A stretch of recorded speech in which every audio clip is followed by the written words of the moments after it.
Hello and welcome. We are in the Lionsgate section of Motiongate Dubai, and we're about to take a full loop and a tour around this amazing section of the park. Now, this section of the park is split into three. You've got the Hunger Games section, which we're about to walk into now, and then we've got two brand new zones as well, which is the John Wick section and the Now You See Me section as well. So in the comments below as we go, guys, let me know what you think of the theming, let me know what your favourite rides are, and so on and so forth. Now, we managed to get through all the queue lines. I managed to get all of those filmed within this video, which is absolutely fantastic, but because it was so quiet at this part of the day, I couldn't actually film the rides running because I walked on every single ride and then there's nobody else queuing when I got off. But when I went back for a night tour, it was absolutely buzzing, and you get to see all the roller coasters shooting around on the track at night. So that's something to look forward to in one of the different videos that will be uploaded in many weeks to come. So we are currently in the Hunger Games section. It's quite a large zone actually, because this was the original part of this Lionsgate land. We've got this little bit, and then we go into the aerial tours, which is the big building to the left hand side. That ride, out of all of them, I would probably rank it at the bottom of the list, and the other three are basically fighting for first position, only because I prefer the roller coasters than I do to motion simulators.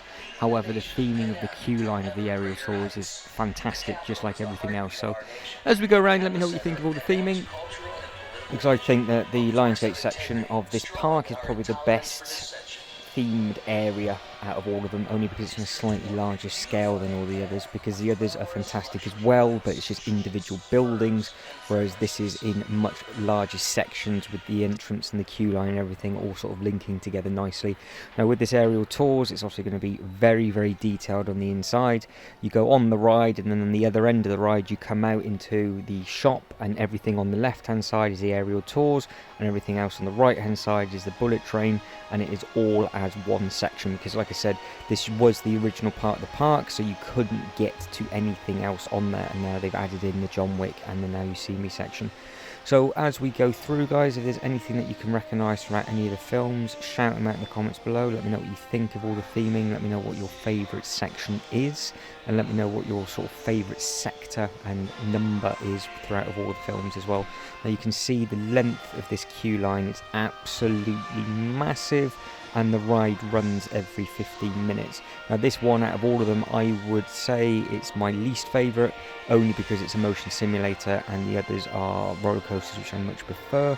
And the ride itself, it's okay, but if you were to having to miss one of the four, I would say sacrifice this one to try and get on any of the others, but that's just my own personal preference. If you've been on this one, let me know what you think. If you do prefer it, then obviously let me know in the comments below, because obviously everyone's got their own personal preference. But what I do like is the theming on this queue line is very, very strong, just like it is on every single thing that we're about to see. But I would dread to think how long this queue line would be at full peak.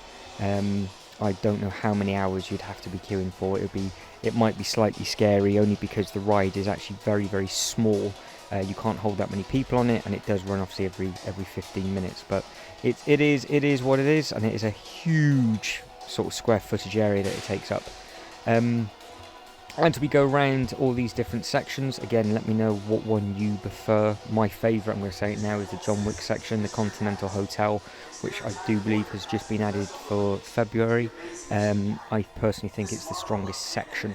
Right, this is the end, so that's the whole length of the queue line, and then I come up to the wire, and I do believe I just turn back around and just walk back, and then we end up popping straight outside to where I was when we first came in, and then we start walking down to the shop. So again, queue line's absolutely massive, the details are absolutely fantastic. Now we carry on. So to the right hand side is the bullet train. You can see how the theming all links, which I do really appreciate and like. And I think I carry looking down on the left and then spin around, have a look at the track, and then we walk our way back up. And I do believe we'll do the bullet train queue next. Now, with regards to the queue lines and everything else that will be coming in the evenings, I did say that certain things are lit up at night, and there's lots of different things within the evening video that there will be during the day video. There's also alternate entrances on some of the rides as well. So when I went back in the evening, they were getting people to go through a different way, and they're all themed completely different to the other one, because they do sort of have a quick sort of Q-bot line, like a short fast track line, and a full fat line. And I think when it was really, really, really quiet now, we're just being thrown down the shorter queues, and then obviously in the evening they're getting people to queue up in the longer line. Now the one that you've just seen is obviously the long line, but some of the other rides, the shorter queue side on this one, I think the John Wick one is the shorter one, and then we have the full fat ride queue length in the evening video, so that's something different to look forward to.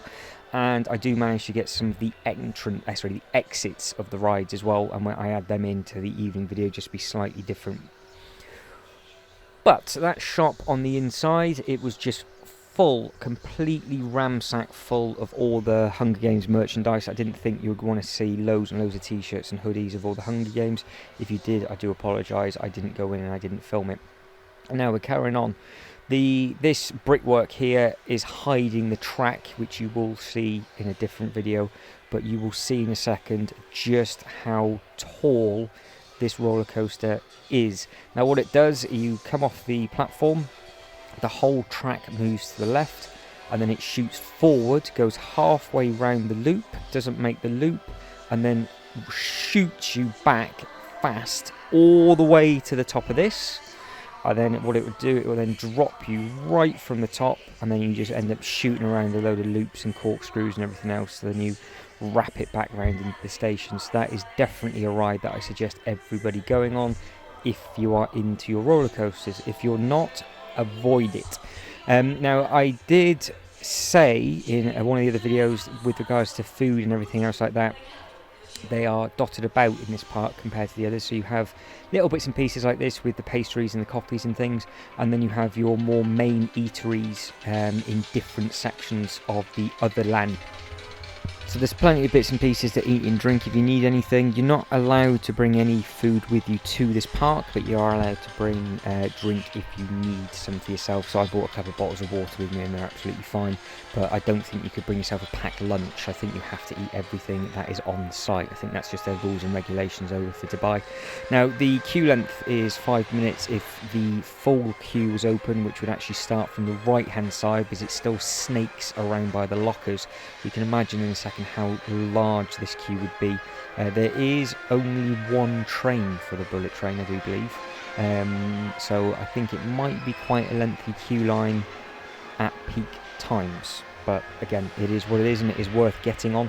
But yes, you can see just how big these queues are, but again, there's a lot of theming to look at as well, so if you are sort of snaking through it slowly, it gives you a chance to take a load of photos and everything like that. But luckily for me, there was nobody following me, there was nobody in front of me, so I could just walk nice and slowly and try and catch as much as possible for everybody in case you're never going to get here or you're just a fan of this, you're a fan of this film. Now I did say that the ride itself is quite an extreme one, so if you are into your roller coasters, it's definitely worth doing, and it's worth actually sitting at the back only because you are at the highest point for the drop, so you just feel like your stomach's trying to come out your mouth, which is a bit of a weird feeling, but it's also a good bit of fun. Feels like you're sort of free falling a little bit. Now the queue line itself, very detailed. You've got all the different luggages and suitcases and all those different bits and pieces that will go on the train, and then you've got all the other bits and pieces from the film as well on this one. So I think this queue line was probably slightly more detailed than the aerial tours one. There are bits and pieces that it's a shame that we did miss that I couldn't get, because in a second when we go through, it might be this bit where it's all blue. In front there's the fans, but to the left hand side is the actual train. There's an actual bullet train there that they've put in that was exactly the same from the movie, but there was a member of staff just there sort of blocked it off and then getting us up and through, and that is that. So that is the whole length of the queue line for that one, and now we're back out, and then we're going to carry on to all this new theming that they've just recently added. And I think we're going to the John Wick Continental Hotel first. Now there is a lot to see on this one. To the left, that is still the full queue line for that ride. You can see how big it is, but you can also see how amazing this hotel is in a second. Now the bit to the left is the exit. So that is how you exit the ride. Again, it's all linked, all the same theming for the Hunger Games. And you come out of those doors and then you just sort of wrap it around. And it is very effective. Now, we are about to have a good look at the John Wick Continental Hotel, and I managed to get on this one 2 or 3 times. but every single time I went to get on it after that, they're having technical issues because I think it is brand new to them. So there's a couple of teething problems like there is with everything. But all of these buildings are all very, very clever. And if you haven't seen the film, this is exactly what the hotel looks like, the Continental Hotel from the film. And then the two queue lines that are saying internally you can go left or go right. Now on their video trailer, it's very much a case their left and right means if you want to help or hunt, that is their point.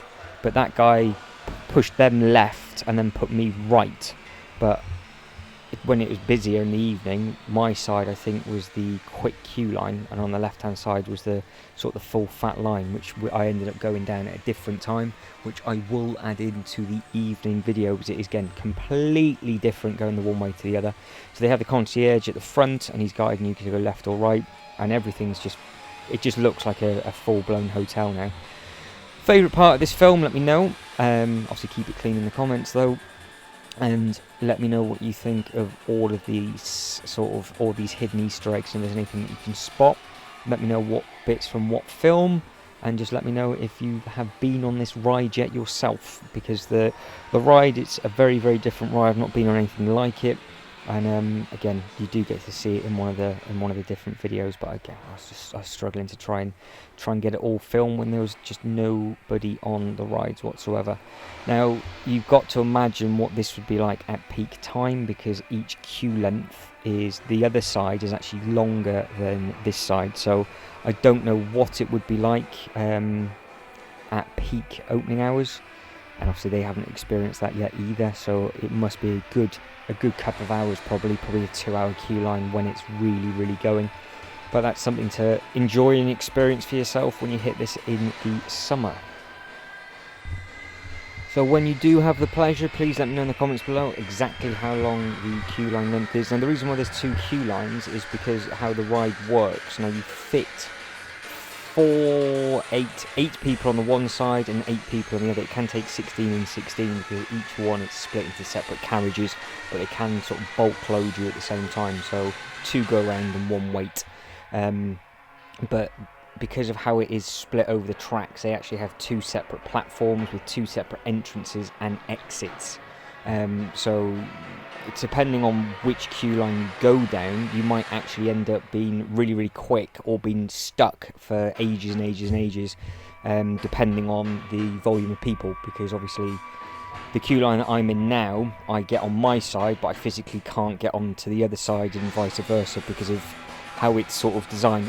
It's a very, very clever design, and it'd just be interesting to see how it works at full peak, because I'm not too sure how it would work if everybody just queued on the one side, because I don't think you can just wrap it around and get on. So they must, that's why they probably got the concierge there to keep splitting people up, so it keeps the ride running equally. And then obviously when it's really, really busy, it's both queue lines going to be busy. I'm just guessing that would be the case rather than that actually being true fact. Now I do like all the little bits and pieces and all the details that they've got in there, but do you think that this is the side to help or the side to hunt? Because obviously you will get to see both, but what side do you think this is? Because one side is completely different to the other. So if you've seen the films, the theming might give it away. If you haven't, then you just might have to wait until everybody else starts writing in the comments, and you can put your answer in. Now that was the first time I saw some people, those people that just walked past then, and that I got right to the end of the queue line before I got on. Now I did manage to get on, which is done just like that. Ready, set, and right, and back off the ride now. So this is the ride. It's quite impressive, and it shoots you up and round, and the things that you sit on flip about as well, so you go all over the place on that one. It is a good bit of fun. I was not expecting it to be as violent as what it was, but it is a good ride. But you can see the platform there on the one side, and you've got a platform on the other. Right, exit queue time. Now, what do you think of the ride? Let me know. Was it something you'd want to go on? Did you know that that is now the first John Wick ride in the world? I wonder if they will start popping up over different bits and different places, because the obviously this hotel is extremely detailed. So I would imagine that sort of ride would be very, very popular through different theme parks as well. But I guess we'll have to wait and see with regards to who gets what licensing and things like that. So the exit queue line, or the exit, that's not even a queue line, it's just the exit, is very it's detailed, and we are about to go into sort of what would be the main lobby, and with the main lobby that has all the weaponry and that has some seating and all that side of stuff, and it is very, very bright and very, very effective. So obviously when you first now walk in, the main front doors are actually directly behind me, and then you'd obviously walk through the lobby. This bit was all behind the concierge as such, where it just looks really effective. It would be a really good photo opportunity for everybody that if you had a good enough camera to pick up the lighting. And then you have the main bit with, I do believe it's either a single chair and a dog, or it's the sofa and a dog. I think it's a single chair. So you've got the single chair and a dog on the floor. And then the theming carries on with this another photo opportunity with this huge wall of all the different swords, and you've got all the different weaponry and everything on the left hand side. So each one of these has slightly different weapons in, and it is just nice to sort of try and soak it all in and just sort of appreciate somebody's gone through the effort for all of that theming. Now that is actually the way I'm supposed to go out, but I didn't know that because I missed the exit sign because I was too busy looking at the sofa.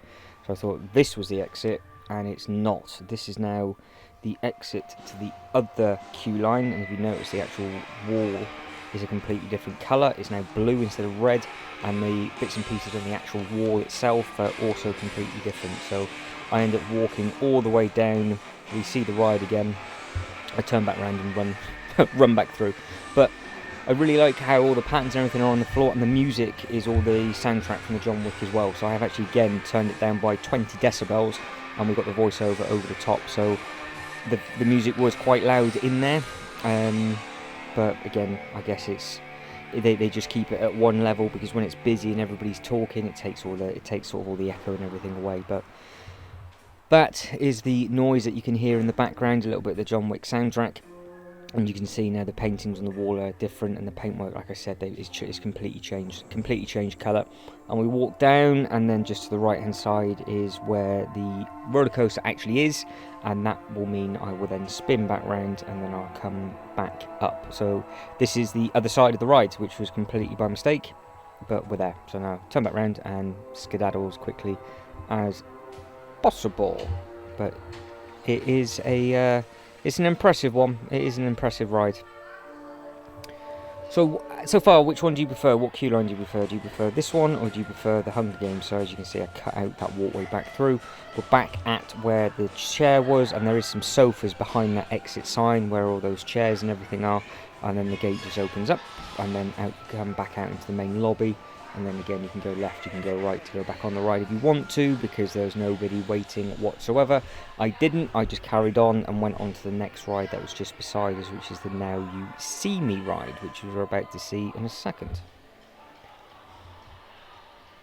So that's the external of the Continental Hotel. I think it looks exactly as it should do with regards to the hotel itself. It's a very, very tall building, bearing in mind I think they've just built the front of the building up really high to actually hide the roller coaster, because we obviously don't walk up that whatsoever. Now this is the exit and the queue to the ride that we're about to go in. So this one's done very, very clever, because you go in the front of the Now You See Me casino, and then you walk through all the casino and everything on the inside. But on the external, it's just the fascia from another building, because the exit line is all to do with the subway, if I remember rightly.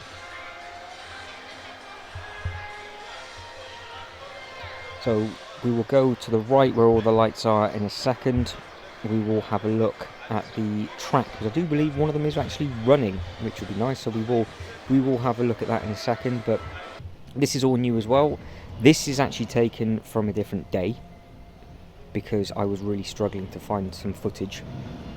not realising that I actually panned straight to the right after the bit that we've just seen, and then we see it again in the daytime. So you get one a bit before and a one from the after. But I do get it pitch black at night, and I did actually go on it at night as well. And it's a bit of a different experience when it's really, really dark and all the lights and everything are on there. But yeah, as you can see, the actual thing completely rotates 360. So it's a bit of a different experience, that ride. So if you get motion sickness, that definitely is not the one for you. And obviously it just keeps rotating around. So if you're either one and there's another one by two, it just feels like it's a little bit more violent being spun around, which is all part and parcel of it. So we are at Gala Night. Now I did manage to see the trailer on YouTube for this one as well, and it is just basically just like the film. So if you've not seen the film before, then obviously it's not going to mean anything to you. If you have, and please let me know what you think in the comments below. But there's lots and lots of different bits and pieces and lots of different acts to take in with regards to this one, and I thought this one was quite effective. The ride itself is obviously it's good as well, but I would still say that probably the John Wick ride is probably the best out of the lot, and then it'd be the Bullet Train, then it'd be this one, and then it'd be the Aerial Tours fourth. That would be my order.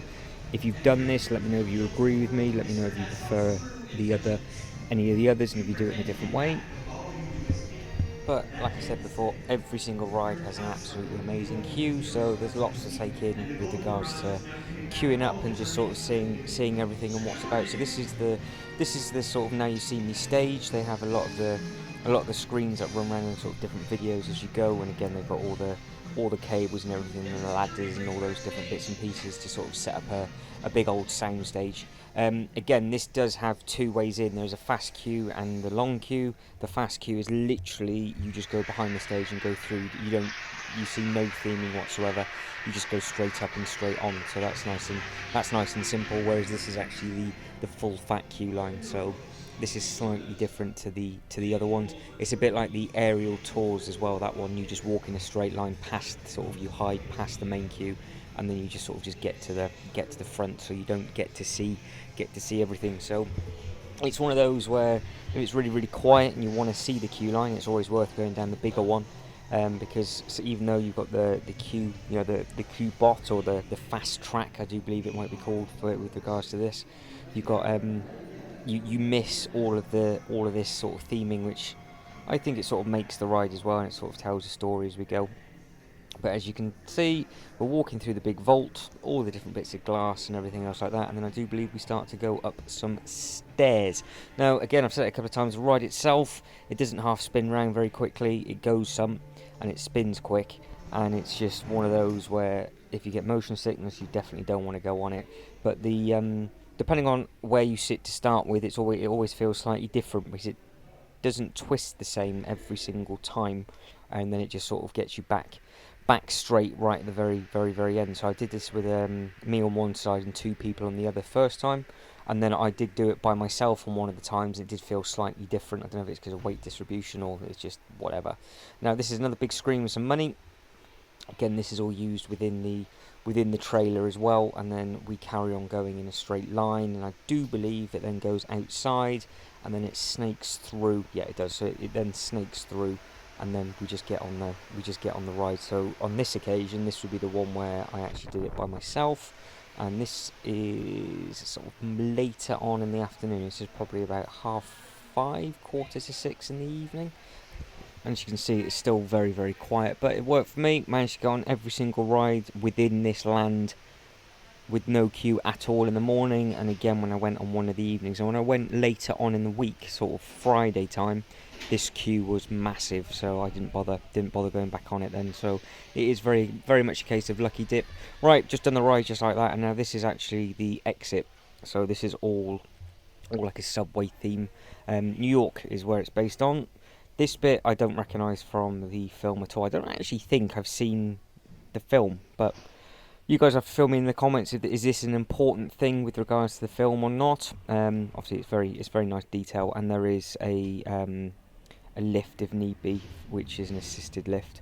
And then we literally go down the stairs, and then you will see in a second that we come out where I said the exit was, where we have all the fancy buildings, and then we go back to the start of the queue, and we just carry on walking around with this. So there's only a couple more bits and pieces to see within this land. So what we're at now, we're at 24.5 minutes. The video's 28.5, so we have nearly done. Right, we're about to come into the final section of this park. Now, I have just remembered that you do see the roller coaster again, but nothing actually goes around it, so that's why I had to find some footage to add in. At least you can see how big it is, and it actually looks brand new. It's a good colour, and you can see how big the track is during the day, whereas you can't really see much too far back in the evening. So we're about to spin round into this final bit of theming. You've got a absolutely massive screen above us, which we get to have a really good look at in the evening tour. So we actually start in a different place, and we soak all of that in at night. You can just imagine how impressive that looks when it's absolutely pitch black, and all these buildings in the windows are all lit up and everything else. It just looks like a fully functional working street. But the only thing that you can actually go to in here, if that's it sounds, is actually it's just got a toilet block in. All of the other bits and pieces, you can't go in for a drink, you can't go in for a bite to eat. It's just fascias of the buildings, which do look obviously very, very impressive. So you can stop and have a look and sit down in front of the benches and get some good photo opportunities and all that sort of thing. But there isn't anywhere to go in and sort of escape. So the only place within this bit to actually grab a bite to eat is in the Hunger Games section currently. But again, they always chop and change things, don't they? So you might find that because these buildings are quite deep, they might end up adding some bits and pieces or whatever. So if you've just found this video and you're from the future, let me know if any of this has changed. Where it says Royal Flush, I think that is actually the toilet block, and then you've got all the screen above. That actually did run on a long spin round, so every time I looked up it was just playing something different, which I thought was a really nice touch. And then you've got a couple of really impressive windows. We're about to have a look at one with a load of cards that are dropping down, and obviously the titles from all of these are going to mean something to somebody. Let me know if they've added in all the ones that they should have done, or have they missed a trick with anything. Again, I'm not 100% up to date on the film, but I might have to hunt it down now that I've actually been on the ride. So this is nice and impressive. This has all the cards dangling down with all the wires and everything like that. That was a nice little touch and effect. And again, loads of people in the evening were getting their photo taken there, just because it was bouncing off all the light from what you can see on the floor now is obviously from the roof. So in the evening, it's like a completely different place. So I'm looking forward to putting that one together and sharing that with all of you. Right guys, there is about a minute and a bit left, so I better start wrapping it up. Hopefully you have enjoyed the tour. Let me know in the comments below what your favourite section was. What are you more a fan of? Are you more a fan of the Hunger Games stuff? Are you more a fan of the John Wick? Or are you more of a fan of the Now You See Me? Let me know what order you would put the rides in from the very limited opportunity of bits and pieces that you've seen. Done my best to show you the 3 different tracks. And like I said, the other one's just a motion simulator anyway. But guys, if you could like and subscribe and all that good stuff, that would be absolutely fantastic. There's lots of videos to come within this playlist and multiple playlists throughout my Dubai trip, so don't forget to check all of those out if you get time. But guys, as always, thank you very much for watching. You guys take care, and hope to catch you in the next one. Ta-da!